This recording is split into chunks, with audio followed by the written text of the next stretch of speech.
হাওরের কৃষকদের আগামী ৩ মাসে ৭,৫০০ করে টাকা দেওয়া হবে বলে জানিয়েছেন কৃষিমন্ত্রী মোহাম্মদ আমিনুর রশিদ। এছাড়া বগুড়ায় বিমানবন্দরের পাশাপাশি ফ্লাইং একাডেমি করার পরিকল্পনার কথা জানিয়েছে সংশ্লিষ্ট মন্ত্রণালয়ের মন্ত্রীরা। সোমবার রাজধানীর ওসমানী মিলনায়তনে জেলা প্রশাসক সম্মেলনে এসব কথা জানান তারা। আরও জানাচ্ছেন ওবায়দুল্লাহ মামুন। বিএনপি সরকার ক্ষমতায় আসার পর প্রথমবারের মতো রাজধানী থেকে জেলা পর্যায়ের সমস্যা, সরকারের লক্ষ্য ও পরিকল্পনা বাস্তবায়নে ৮ বিভাগ ও ৬৪ জেলার প্রশাসকদের সাথে মতবিনিময় করেন কৃষি, বাণিজ্য, সড়ক পরিবহন ও সেতু, পরিকল্পনা, বেসামরিক বিমান পরিবহন ও পর্যটন মন্ত্রণালয়ের মন্ত্রী প্রতিমন্ত্রীরা। রাজধানীর ওসমানী স্মৃতি মিলনায়তনে দ্বিতীয় দিনের ডিসি সম্মেলনে প্রথম সেশনে যোগ দিয়ে কৃষিমন্ত্রী বলেন, হাওরের কৃষকদের আগামী ৩ মাসে ৭,৫০০ করে টাকা দেওয়া হবে। আর বাণিজ্যমন্ত্রী জানান, চলতি বছরই ২৫টি পাটকল ও ২৫টি বস্ত্রকল চালুর জন্য বেসরকারি খাতে হস্তান্তর করা হবে। ত্রাণ তহবিল এবং অন্য তহবিল থেকে, দুর্যোগ ব্যবস্থাপনা তহবিল থেকে আমরা একটা অ্যামাউন্ট অফ মানি আমরা ওটা লিস্ট করা হচ্ছে। এরা সবাইকে সহযোগিতা করব আমরা। এখন যে পরিমাণ ক্ষতি হয়েছে ওইটা পোষায় দেওয়া তো সরকারের পক্ষে সম্ভব হবে না। তবে এই লোকটা যেন মহাবিপদে যেভাবে মানসিক চাপে আছে ওখান থেকে একটু লাঘব করা, সেটা ৭,৫০০ টাকা থেকে আস্তে আস্তে আমরা বাড়াবো, উপরের দিকে যাব।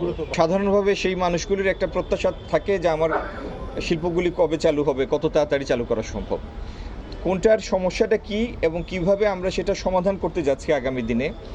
আমরা নতুন ইনভেস্টর যুক্ত করে কোনোটার মডার্নাইজেশন করে এই সমস্ত বিষয়ে তাদের ধারণা দিয়েছি। দিনের শেষ সেশনে অংশ নিয়ে সড়ক ও সেতু পরিবহন মন্ত্রী বলেন, সড়কে চাঁদাবাজি করলে তাদের আইনের আওতায় আনা হবে। আইন শৃঙ্খলা চাঁদাবাজি ওনারা নিয়ন্ত্রণ করেন, নিশ্চয়ই তারা তৎপর আছেন।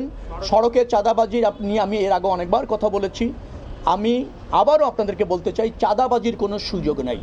এদিকে বেসামরিক বিমান পরিবহন ও পর্যটন মন্ত্রণালয়ের মন্ত্রী প্রতিমন্ত্রী বলেন, দ্রুতই দেশের ৮টি অব্যবহৃত বিমানবন্দর চালু করা হবে।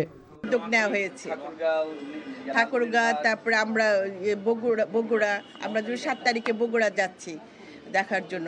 ওইখানে আমরাও চাচ্ছি এখানে ওই বগুড়ার তো থাকবে, এয়ারপোর্ট হবে, প্লাস আমরা ফ্লাইং একাডেমিও করতে চাচ্ছি ওইখানে। পরিকল্পনা প্রতিমন্ত্রী বলেন, ডিসিদের পক্ষ থেকে সরকারের প্রকল্পগুলোকে কার্যকর করতে পরিকল্পনা মন্ত্রণালয়ের পরিবীক্ষণ ও মূল্যায়ন বিভাগকে জেলা পর্যায়ে স্থাপনের প্রস্তাব এসেছে।